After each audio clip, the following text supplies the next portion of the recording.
今天来做一个不用烤箱也可以做的披萨。来和面，水190克，橄榄油10克，盐7克，足量的盐可以让面团的口感更加筋道。高筋面粉330克，速发酵母1.5克。披萨的面团里酵母不需要有很多，有一点点让面饼加热时稍微有点蓬松就好了。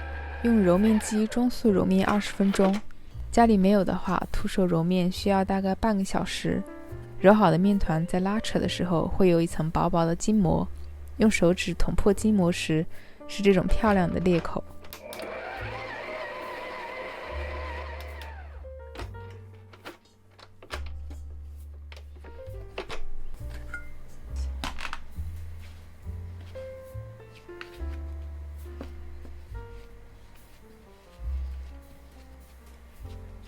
面团揉好后，把它分成均等的4份。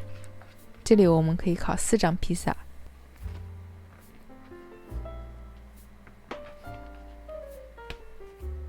不断地向里拉扯小面剂，拉出一个光滑面，揉成圆形。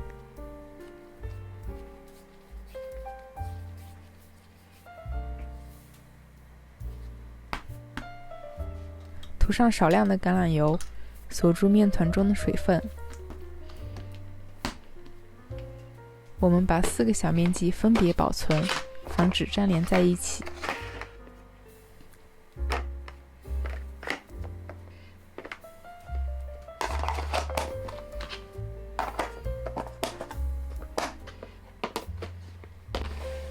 然后放入冰箱冷藏过夜，让面团充分的自然发酵。隔天把发酵好的面剂拿出来，让面剂在室温环境下回温，大概需要1个半小时。回到常温的面团体积差不多是之前的2倍。在案板上撒少量的面粉，用手指从中间向四周挤压，慢慢的向外推，把面团中少量的气泡推到最边缘，然后提起面饼的一边，利用重力让面饼更大更薄。准备一张边长25厘米的锡箔纸，铺上面胚。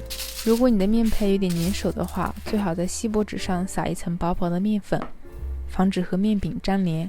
涂上披萨酱，放上你喜欢的奶酪。一切准备就绪，来烤披萨。这个烤我们是加引号的。厚一点的平底锅，开大火充分烧热，然后转中小火，放入饼胚，中小火焖4分钟左右。火一定不要大，不然披萨很容易就糊了。这个时候就已经可以吃了。如果想要外形更像店里卖的那样的话，我们用这个家庭用的煤气喷嘴，在披萨上烧出炙烤的效果。用平底锅来烙披萨，温度自然是比不上用烤箱，所以我们要尽量保证饼胚薄一点。最后放上几片罗勒叶就完成了。